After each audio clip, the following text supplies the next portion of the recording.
नमस्कार सगळ्यांचं माझ्या चॅनलमध्ये स्वागत आहे। तर व्हाईट डे निमित्त आपण व्हाईट कलरमध्ये रेसिपी बनवणार आहोत, म्हणजे गोडाची रेसिपी बनवणार आहोत ज्याचं नाव आहे चवडे।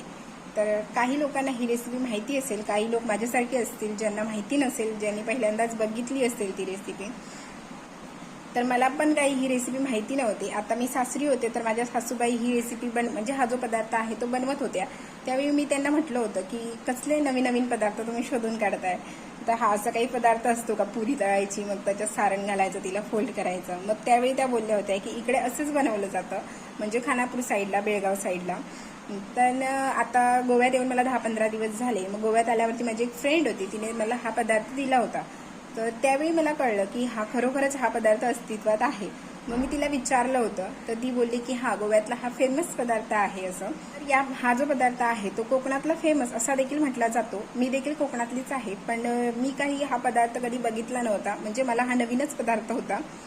मी पहिल्यांदाच माझ्या सासरी बघितला होता की असं काहीतरी हे करतात। तर मी आता तो पदार्थ बघितल्यानंतर मी ठरवलं, म्हणजे जे गोव्यातली माझी फ्रेंड होती तिने मला तो पदार्थ दिल्यानंतर मी ठरवलं की व्हाईट डे निमित्त आपण हा व्हाईट कलरचा गोड पदार्थ करू शकतो। खूप सोपा आहे, चवीला खूप छान लागतो। जर जास्त प्रमाणात बनवत असाल तर 2 किंवा 3 माणसं तुम्हाला लागतील।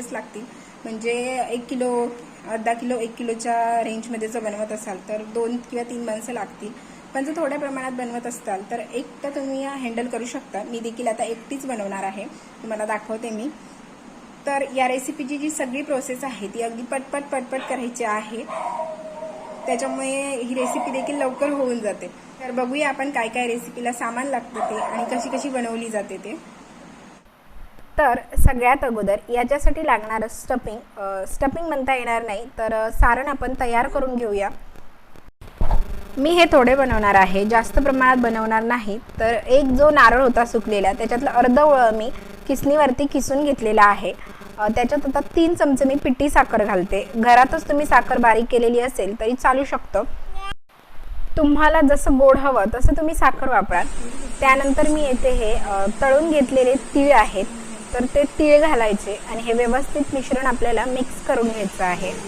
आता हे मिश्रण मिक्स झालं की याच्यात वेलची पावडर घालायची, म्हणजे असं नाही की मिक्स झाल्यावरच घातली पाहिजे, अगोदर घातली असती तरी चाललं असतं, मी विसरले होते म्हणून मी आता घालते। तर आता चवड्यासाठी आपलं हे सारण रेडी झालेलं आहे, बघू शकता। तर यासाठी आपल्याला मैद्याचं पीठ लागणार आहे। तर 1 वाटी मी येथे मैद्याचं पीठ घेतलेलं आहे आणि त्यानंतर माझं पीठ थोडंसं पातळ झालं म्हणून मी अजून अर्धा वाटी याच्यात पीठ ॲड केलेलं आहे। अगदी थोडंसं आपल्याला याच्यात मीठ घालायचं आहे आणि त्यानंतर मी थंडच तेल 1 चमचा याच्यात घालून घेणार आहे। तर हा पदार्थ मैद्याचा आहे आणि आपण एकदम पातळ पुरी लाटणार आहोत, त्याच्यामुळे याच्यात गरम तेल घालायची गरज नाही। तर हा थंड झाल्यावरती आपोआपच कुरकुरीत होतो। तर याच्यात पाणी घालून पीठ मळून घ्यायचं आहे। अगदी चपातीसाठी जसं आपण पीठ मळतो तसंच पीठ मळायचं आहे, जास्त मऊ नाही करायचं, कारण आपल्याला हे थोडा वेळ ठेवायचं आहे। थोडा वेळ ठेवल्यामुळे अजून याला मऊपणा येईल, त्याच्यामुळे मळताना अगोदरच एकदम मऊ असं मळायचं नाही। माझं थोडं जास्त मऊ झालं होतं, त्यामुळे मी याच्यात अजून थोडंसं पीठ ॲड केलं होतं नंतर। तर आता आपल्याला याची पुरी लाटायची आहे। तर त्या पुऱ्या कशा लाटायच्या त्या मी तुम्हाला दाखवते। तर सगळ्यात अगोदर आपण गोळा घ्यायचा, गोळ्याला परत असं थोडंसं मळायचं आणि आता गोळा माझा थोडा मोठा आहे, माझ्या पोळपाटावरती होणार नाही, त्याच्यामुळे मी त्याचे 2 भाग करते आणि त्याची लांब लचक, म्हणजे आपण करंजी करताना जसं आपण लांब लचक याला करून घेतो आणि त्यानंतर चाकूने याचे बारीक बारीक जेवढे हवे तेवढे पीसेस काढतो, तसे आपण काढून घ्यायचे। याच्यामुळे काय होईल की एका मापामध्ये सगळे येतील। आता यांचे गोल गोल गोळे करून घ्यायचे, जेणेकरून आपल्याला लाटण्यासाठी एकदम इझी जाईल। तर आता हे करत असताना आपण एक गोष्ट लक्षात ठेवायची, आपल्याला इथे सामान सगळं जवळ पाहिजे। तर पोळपाट आणि लाटणं लागणार आहे, त्याचबरोबर असा चिमटा नसेल तर तुमच्याकडे झारा असेल पुरी काढायचा, तो वापरला तरी चालू शकतो, पण दुसऱ्या साईडला चमचा वगैरे काहीतरी वापरायचं, जेणेकरून आपल्याला पुरीवरती उचलायला आली पाहिजे।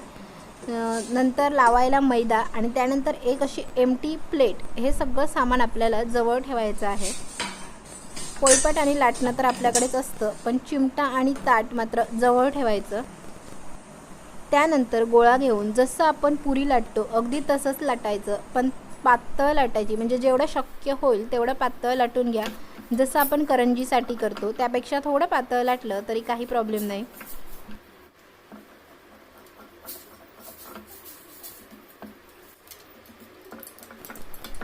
तर आता पुरी लाटून झालेली आहे. त्यानंतर असं फोर्कने याला आपण होल पाडून घ्यायचे. फोर्क नसेल चाकूने पाडले तरी चालू शकतात. ते यासाठी तर आपली पुरी आहे ती फुगू नये म्हणून. पुरी लाटत असताना साईडला आपण तेल तापण्यासाठी ठेवायचं आहे. तर आता मी थोडंसं पीठ सोडून बघितलं आहे, तेल तापलेलं आहे. आता त्याच्यात ही पुरी टाकायची आणि हिला आपल्याला तळून घ्यायचं आहे. अगदी लालसर रंग येईपर्यंत तळायचं नाही, तर थोडंसं हिला तळायचं आहे. बघू शकता मी कशा प्रकारे तळते, तेवढंच आपल्याला तळायचं आहे. जास्त जर आपण हिला तळलं तर आपल्याला फोल्ड करायला प्रॉब्लेम येईल. आता हिला लगेचच तेलातून काढल्यावरती याच्यावर गरम असतानाच हे सारण घालून घ्यायचं. पूर्ण पुरीवरती सारण घालायचं. जास्त हवं असेल तर जास्त घाला. त्यानंतर तिला मधून असं फोल्ड करायचं आणि ते वरती पण सारण घालायचं आणि त्याची घडी बनवायची.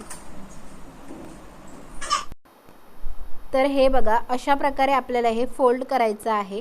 आता हे नरम लागतंय, पण थोड्या वेळाने थंड झाल्यावरती हे कुरकुरीत होईल. अजून एक तुम्हाला करून दाखवते. तर आता तुम्ही म्हणाल की ही पुरी जास्त भाजली नाही आहे, कच्चीच आहे, तर ही अशीच ठेवतात, ही छान लागते, कच्चेपणा याच्यात अजिबात लागत नाही. तर दुसरी पुरी देखील मी लाटलेली आहे, तिला देखील असे होल्स काढून घ्यायचे आणि तळून घ्यायचं. आता सगळ्या पुऱ्या तुम्ही एकत्र तळून हे करू शकता, कारण जर एकटं माणूस असेल तर मॅनेज करायला थोडंसं अवघड जातं. मी देखील आता सगळ्या पुऱ्या एकदमच लाटून घेणार आहे आणि त्यानंतर तळून घेणार आहे.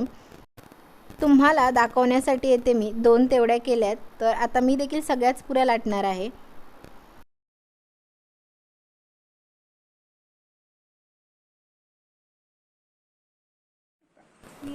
मी देखील येते सगळ्या पुऱ्या लाटून घेतलेल्या आहेत. आता एक एक पुरी तळून लगेचच याच्यावरती सारण घालायला मला सोपं जाईल. तर बघू शकता येथे चवडे अशा प्रकारे रेडी झालेले आहेत. तर अजून थोडे मला करायचे आहेत, ते मी जरा थोड्या वेळाने करणार आहे. तर आता हे बघा, तळल्या तळल्या लगेच जर आपण सारण घातलं नाही तर अशा प्रकारे आपलं हे फाटतं. हे बघा काय झालंय. त्यामुळे लगेचच आपल्याला याच्यामध्ये सारण भरायला पाहिजे आणि त्यानंतर याला फोल्ड करायला पाहिजे. जरा जरी उशीर झाला तरी ते लगेच कुरकुरीत होतं.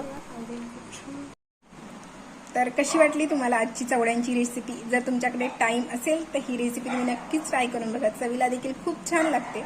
करंजी बनवायची नसेल तर तुम्ही ही रेसिपी बनवू शकता. जर तुम्हाला व्हिडिओ आवडला असेल तर व्हिडिओला एक लाईक नक्कीच करा. चॅनलवर जर नवीन आला असाल तर सबस्क्राईब करा. पुन्हा भेटूया अशा मस्त मस्त रेसिपींमध्ये. धन्यवाद.